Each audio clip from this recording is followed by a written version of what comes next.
You ask what allocated bottles that I found disappointing? I've got you a list. Stick around. Yeah.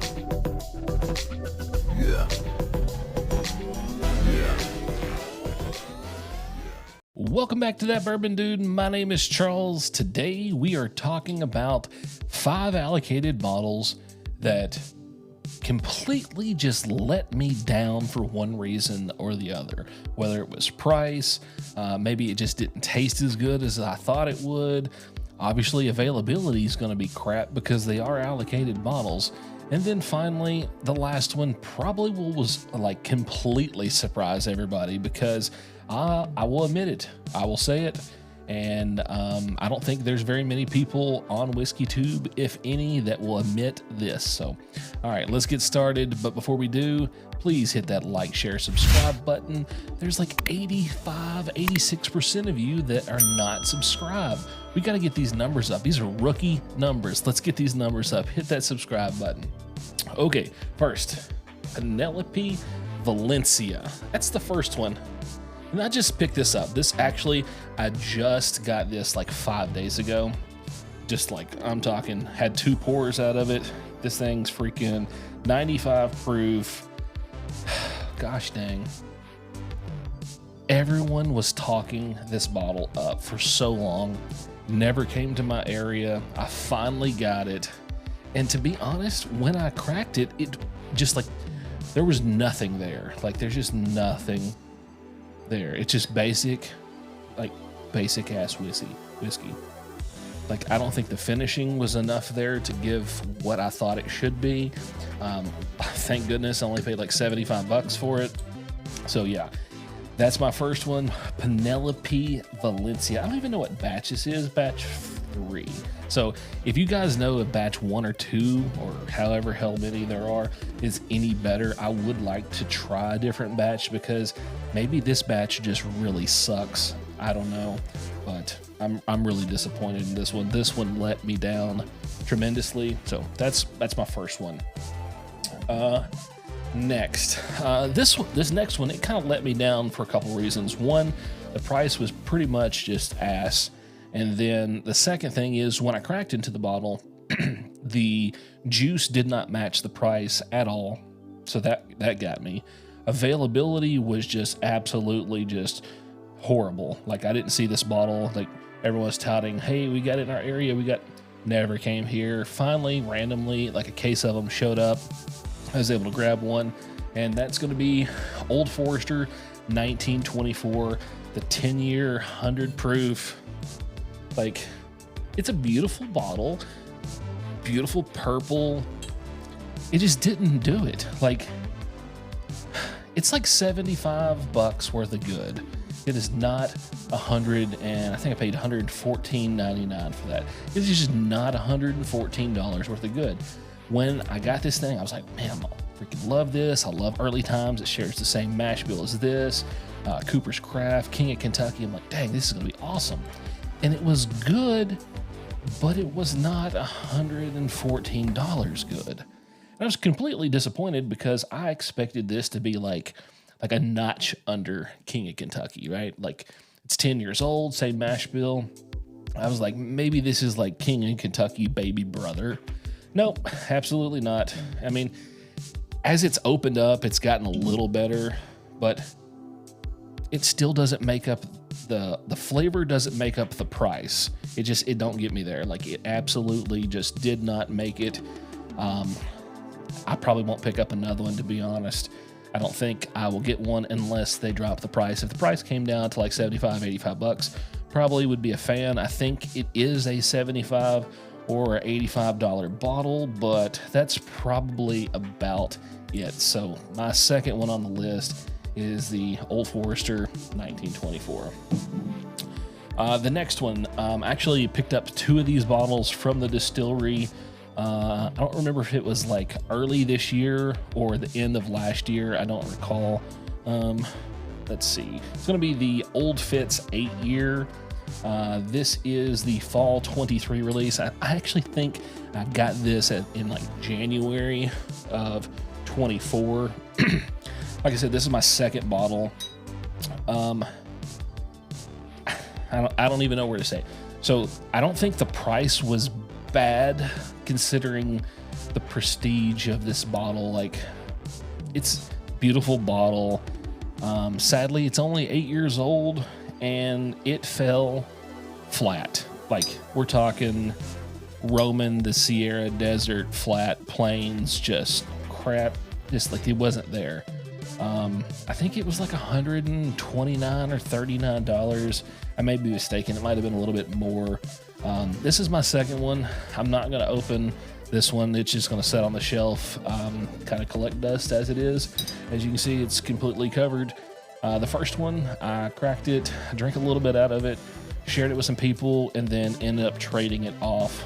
And yeah, I won't be picking up another 8-year. It just didn't have enough age. Obviously, the proof with this being a bottled in bond, being 100 proof, it's not there. Maybe if it was an 8-year with more proof, but obviously these products are not going to be anything higher than that 100 proof. The 17-year was awesome. I think, in my opinion, it was the best one. It had the complexity. It had good mouthfeel to it. There was plenty enough oak.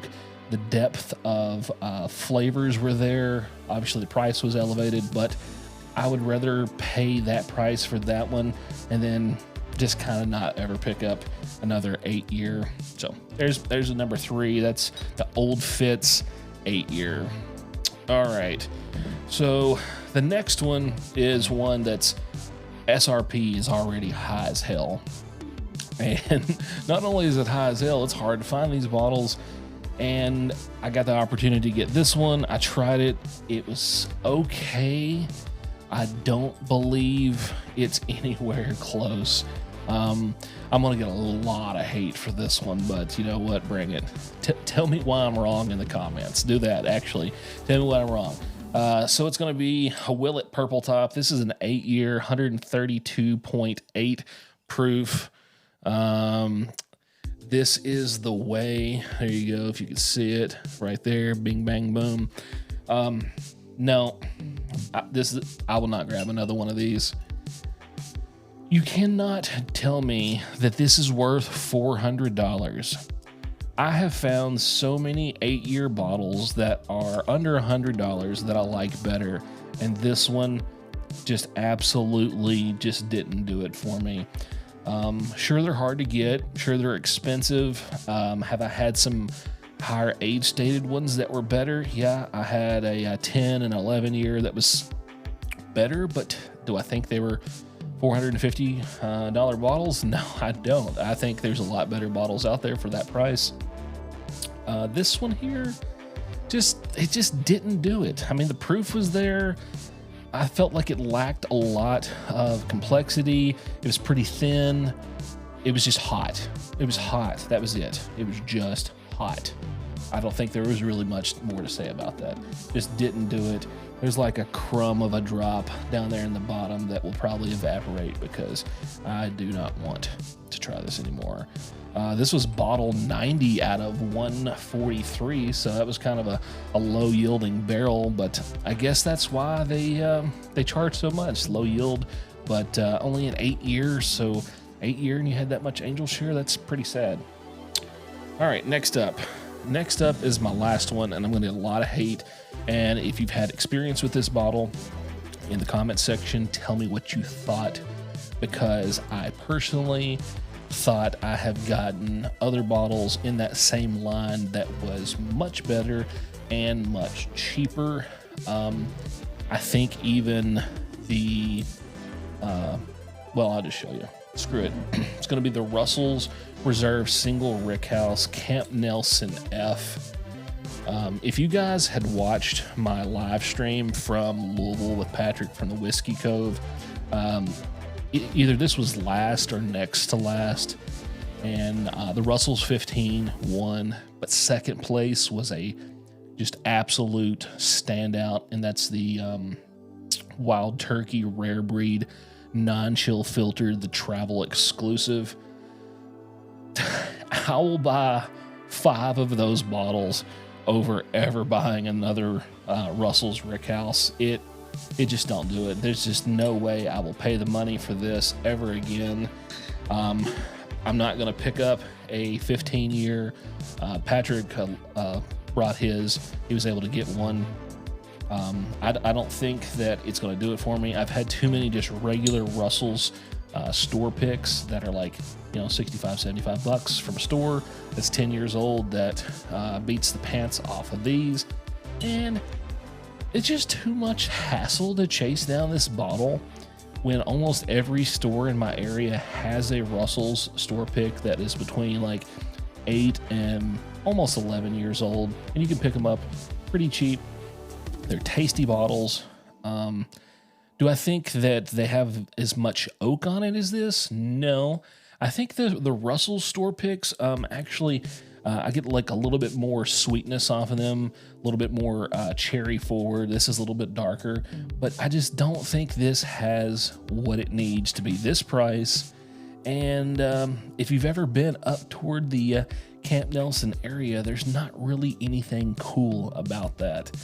You can drive by that area and see it, and I hate to say it, but all the Camp Nelsons are kind of weak. I would rather have the rare breed non-chill filtered. Okay, folks, I've completely pissed off the internet, so let's go ahead, drop all the mean, hateful comments in the bottom. I'll try to get back to each and every one of you if I can, and if not, if you just get that fabulous thumbs up in the heart, just know that I read your comment. I appreciate everybody commenting, whether you say good or bad things. I really do appreciate every single one of you guys. And once again, if you're not a subscriber, please help me out. Hit that subscribe button, and until next time, Bourbon Dude out.